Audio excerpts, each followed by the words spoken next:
السلام علیکم ملګرو غټ اختر راغو ډیرو خلکو له دا مسله ده چې قرباني په چا باندې واجب ده قرباني به کم خلک کوي کم صاحب نصاب خلک به قرباني کوي نو په دې ویډیو کې چې کم انسان په دې شرطونو باندې پوره وي نو په هغه باندې قرباني واجب ده که چېرې په دې شرطونو پوره وي او بیا هم قرباني نه کوي نو زیاتې به کوي بیا هم قرباني نه کوي نو د الله پاک په پکړ کې به دی خامخا راځي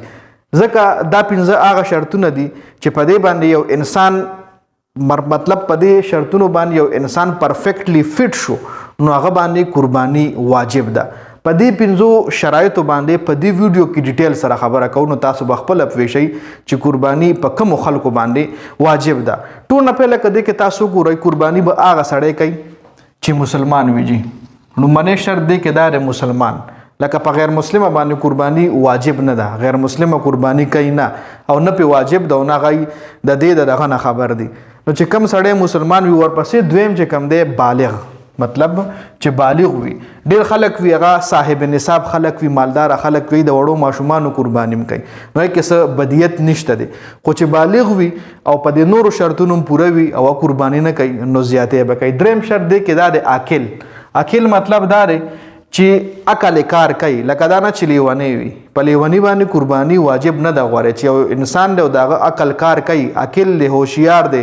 ښه منټلی اوکې دی نو په هغه قرباني واجب شوه دې کې دا مقیم شرط چې کوم دی او بیا صاحب نصاب دا لږ داسې کمپلیکس دی لږ پیچیده دي دې کې اکثر خو او هغه چل او دغه چل خلک پکې روباسي نو مقیم هغه سړی چې رهایش پذیر وي مسافر نه وي اوس ستاسو ذهن له دا سوال هم راځي چې دوبۍ او سعودي کې کوم زموږ غرونه دي نو آیا په هغې قرباني واجب ده او که نه بالکل په هغې باندې واجب ده دې کې مقیم شرط دا دی چې اوس یو سړی دی هغه د خپل کور نه تقریبا 78 کیلومیټر لرې دی او هغه 15 ورځو دپاره تللی دی د څه عذر دپاره لکه دا نه چې د اختر ورځ راغه د اختر غټ اختر راغو د بس بانه جوړه کړه چې ځان مسافر کوم نو د قربانۍ نه به بچ شمه نه چې یو سخت عذر د راغو د سخت عذر راغو او د خپل کور نه 78 کیلومیټر لري دی 78 کیلومیټر او 15 ورځې د مسافری ده اوس دې کې زموږ چې کوم دوبۍ او سعودي ولرونه دي نو هغه 15 ورځو دپاره نه تلي هغوی له هلته ریزیډنټ شي ویزه میلاو شوي وي هغوی د هغه ځي ریزیډنټس وي ټمپرري ریزیډنټ ولا ویل کېږي د هغه ځي د 2 کالو د 3 کالو ویزې هغوی ته میلاو شوي وي نو هغوی د هغه ځي مقیم خلک وي او بل هغوی هلته پیسو ګټلو له تلي وي نو په هغوی باندې هم قرباني چې کومه ده نو هغوی د هغه ځي مقیم دي نو هغوی باندې قرباني واجب ده هغوی به قرباني که هلته کوي او که دلته پیسې رالیږي دلته کور والا کوي نو هغوی به قرباني کوي جي دې کې صرف دا شرط دی چې یو سړی وي هغه 78 کیلومیټر د کور نه لرې وي او 15 ورځو دپاره مطلب هغه ورته وي په خاص عذر باندې لکه دا نه چې بس هغه بانه ولا جوړه کیسته خیر دا په دې هم ستاسو کانسپټ کلیر شوي دی کې نیکسټ چې کوم دی صاحب نصاب دی لکه مقیم مو شو صاحب نصاب مطلب دا چې یو سړي سره 7.5 توله کور کې سونه پرته وي او د قرباني نه کوي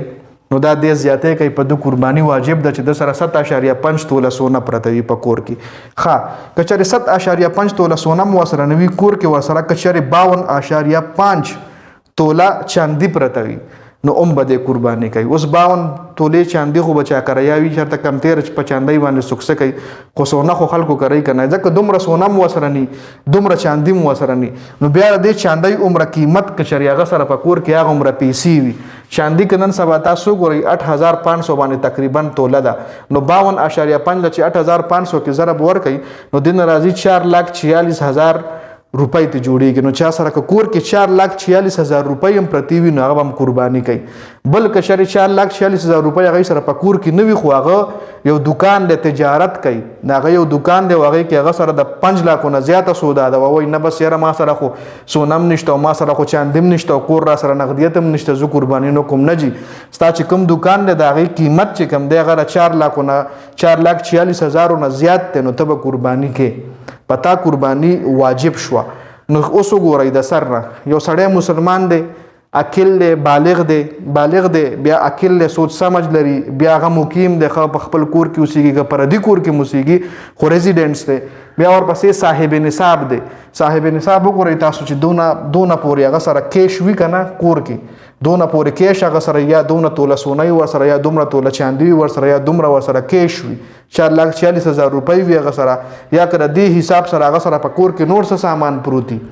ضرورونه چې هم دا سامان یا هغه تجارت کوي دغه دکان وي هغه 5-10 لکونه سیوا دغه غټ دکان پکې مال پروتي یو هغه وایي چې نه یاره ما سره کور کې سونم نشته او ما سره کور کې چاندیم نشته او نه سره کور کې پیسې شته او زه قرباني نه کوم نو دا دی غلطه کوي ځکه د دکان چې کم دی هغه 4 لکونه سیوا دی نو دی به قرباني